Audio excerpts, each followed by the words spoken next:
Assalamualaikum warahmatullahi wabarakatuh. Perkenalkan, nama saya Aman Hafiz, NIM 7012000008, kelas 4A. Di sini saya akan menjelaskan asal-usul Singapura dan sejarah awal Islam masuk di Singapura, serta sejarah Islam di Thailand.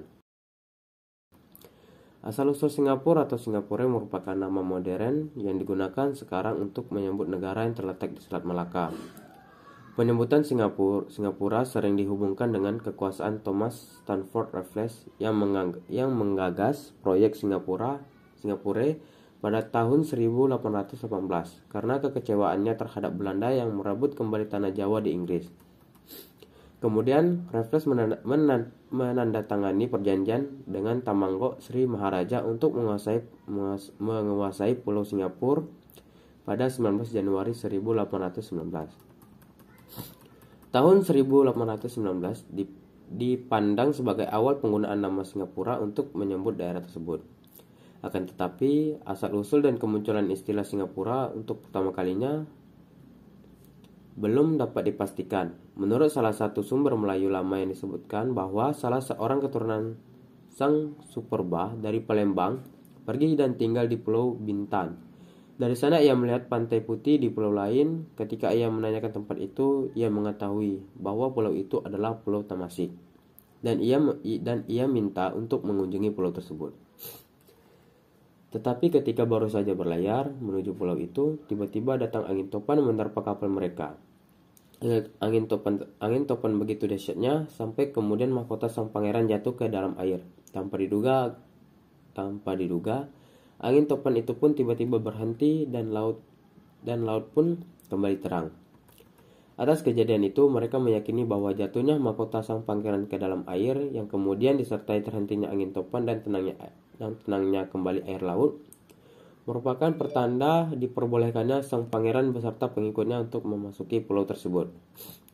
Ketika memasuki pulau itu, mereka melihat seekor binatang yang anggun gerakannya, tangkas dan berani, dengan bulu bagian kepalanya yang hitam, putih di bagian lehernya dan coklat di bagian badannya. Mereka terkesan dengan binatang yang belum pernah mereka lihat sebelumnya. Kemudian seorang tua memberitahukan kepada sang pangeran bahwa nama binatang itu adalah singa. Kemudian ia memutuskan untuk tinggal di sana dan memberi nama tempat itu dengan Singapura, kota singa. Dari cerita tersebut, kemudian lahir nama Singapura. Penjelasan lain diberikan berdasarkan bahwa suatu ketika Tamil yang merupakan putra raja, yakni Sang Nila Utama dan istrinya yang bernama Wan Sri Bini, berangkat ke Banten bersama para pengikutnya Tamasik. Kemudian berlabuh terlebih dahulu di sebuah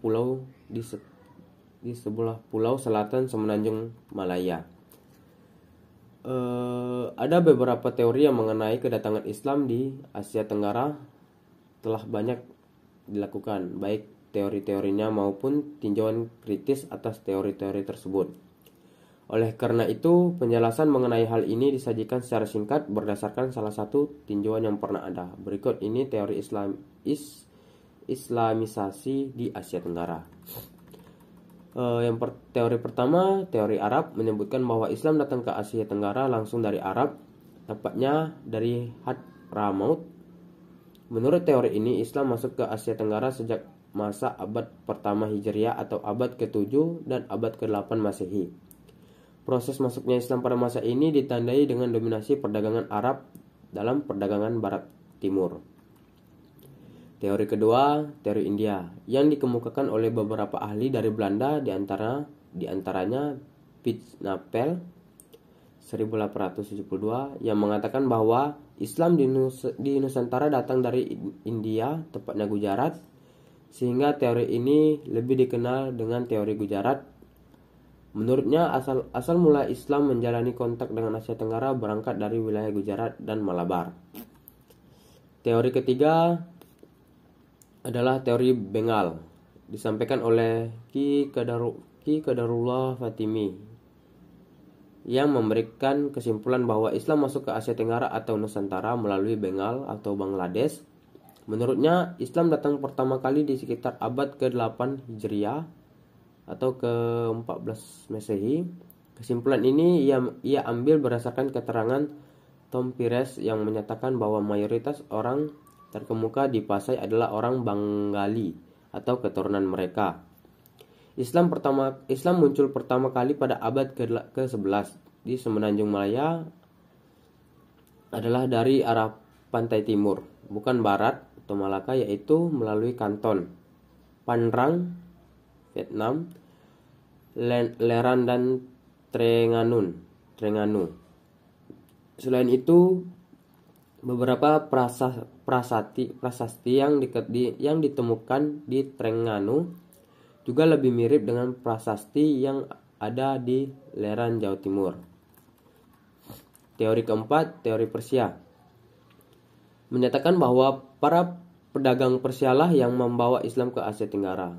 Teori ini didukung oleh data yang kuat mengenai pelayaran orang Persia ke India dan melalui wilayah Asia Tenggara menuju Cina. Menurut berita Cina, Yuan Tezhao yang menulis Tensheng Yuan Xinting Shen Qiao Moulu pada abad ke-99 menyatat bahwa sekitar 13 kapal dari Persia telah berlabuh di Palembang pada tahun 99 Hijriah atau 717 Masehi. Yang terakhir, teori kelima menyatakan bahwa penyebaran Islam di Asia Tenggara didorong oleh pertarungan antara Islam dan Kristen untuk mendapat pengikut atau penganut masing-masing agama. Teori ini dikemukakan oleh Shirke. Ia berpandangan bahwa pada kenyataannya ekspansif yang dilakukan oleh bangsa Portugis yang kemudian menjadi upaya kolonialisasi merupakan sebuah kelanjutan dari mata rantai perang salib di Eropa dan Timur Tengah. Artikel kedua, sejarah Islam di Thailand Selatan. Pada masa awal datangnya Islam ke wilayah Thailand Selatan atau Petani atau Asia Tenggara pada umumnya sekitar abad ke-14 sampai abad ke-17. Hampir tidak ada konflik antara Muslim di Kesultanan Patani dan umat Buddha sekitarnya. Konflik baru terjadi secara sistematis ketika masa kerajaan Siam Chulalongkorn 1868 sampai 1910. Hal ini terjadi karena ia terpengaruh oleh nasionalisme Barat, memperkenalkan model negara bangsa dengan menerapkan batas wilayah kerajaan secara ketat, di mana kawasan Semenanjung Malay atau Malay Peninsula atau Petani Raya, Greater Petani, yang semula dikuasai oleh Kesultanan Petani Islam, dimasukkan ke dalam wilayah kerajaan Siam. Komunitas Muslim di Thailand secara umum bisa dikatakan bersifat plural dari segi asal-usul, namun sebagian sangat besar untuk dikatakan hampir keseluruhan Muslim yang tinggal di 3 provinsi yang berbatasan dengan Malaysia, yaitu Provinsi Patani, Yala, dan Narathiwat, yang hingga kini masih terjadi konflik berkepanjangan, bisa dikatakan merupakan suku yang tunggal, yaitu suku Melayu atau Muslim Melayu. Sebagian bekas kesultanan Muslim yang besar dan berwibawa, komunitas Muslim di 3 wilayah ini memiliki kepercayaan diri yang besar. Hal ini disebabkan dari berbagai kebijakan pemerintahan pusat yang bersentuhan langsung dengan kebijakan pendidikan pesantren, seperti larangan penggunaan bahasa Melayu secara formal dan larangan tradisi kultural lainnya yang notabene merupakan tradisi Melayu yang juga diklaim sebagai tradisi Islam itu sendiri. Pada periode berikutnya, perlawanan dengan pemerintahan pusat dari pemimpin yang banyak berasal dari kalangan tradisi atau pemimpin kultural seperti pemimpin pondok. Bersamaan muncul pula pemimpin terdidik namun memiliki kepenguasaan agama yang kuat, sehingga pengaruhnya meluas di masyarakat. Islam datang ke Thailand dengan perantara pedagang yang berasal dari Arab dan India. Para pedagang yang berasal dari Arab dan India disebut keislaman atau pedagang muslim oleh penduduk setempat. Para pedagang tersebut meminta kepada Raja Syam untuk mendirikan masjid. Permohonan mereka dikabulkan oleh raja, maka didirikanlah Bangkok Nai atau Bangkok kecil. Islam disebarkan di Siam melalui hubungan dagang dan perkawinan. Dedi Supriyadi dalam bukunya Asep Ahmad Hidayat yang dikutip Jaih Mubarak menjelaskan bahwa sebelum tahun 1801 wilayah Thailand merupakan wilayah Kesultanan Patani Darussalam atau Patani Raya dan meliputi Patani Thailand Selatan, Terengganu dan Kelantan Malaysia. Pada tahun 1901 wilayah tersebut dikuasai oleh kerajaan Thailand berdasarkan perjanjian 1902. Wilayah Kesultanan Patani Darussalam dipecah menjadi dua, yaitu Patani dimasukkan ke dalam wilayah Thailand, sedangkan Terengganu dan Kelantan dimasukkan ke dalam wilayah koloni Inggris. Sekarang Terengganu dan Kelantan merupakan negara bagian dari Malaysia. Sebelum tahun 1801, wilayah Thailand merupakan wilayah Kesultanan Patani Darussalam atau Patani Raya yang meliputi Patani Thailand Selatan, Terengganu, dan Kelantan, Malaysia.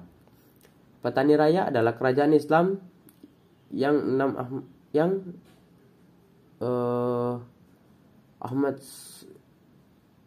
berdaulat dan merdeka, dalam arti mempunyai struktur politik, sosial, budaya, dan ekonomi tersendiri. Proses Islamisasi mulai masuk ke Patani pada abad ke-12 Masehi dan mulai diresmikan menjadi sebuah negara beragama Islam pada abad ke-15 Masehi.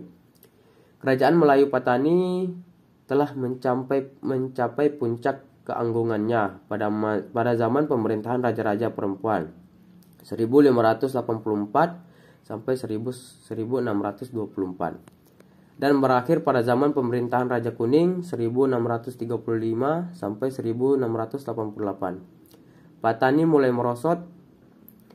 Patani dalam masa yang sedang menghadapi kekacauan politik dan Siam sedang berperang dengan Burma. Baik, itu saja yang dapat saya jelaskan dari dua artikel. Yang pertama artikel asal-usul Singapura dan sejarah awal Islam masuk di Singapura. Yang artikel kedua sejarah Islam di Thailand. Saya akhiri. Wassalamualaikum warahmatullahi wabarakatuh.